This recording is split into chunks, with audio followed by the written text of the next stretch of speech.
teman-teman, oke, pada kesempatan kali ini kita akan mencoba mencuci mobil ya dengan sabun.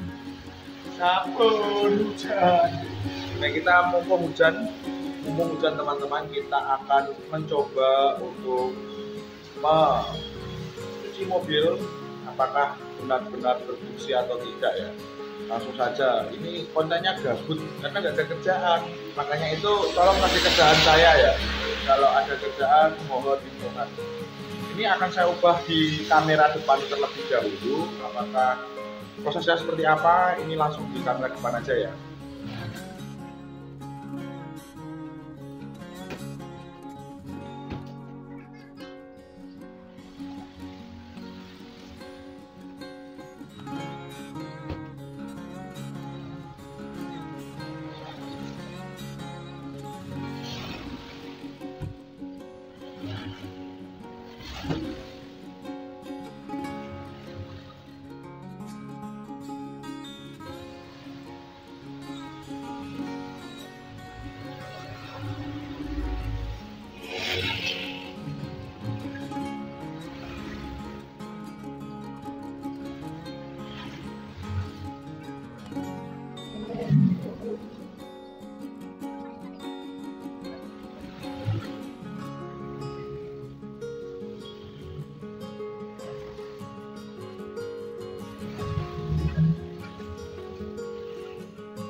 Halo teman-teman, itu saja konten yang kita kali ini karena gabut ya, mencuci mobil saat hujan. Sebenarnya nggak hujan sih, jadi nggak hujan.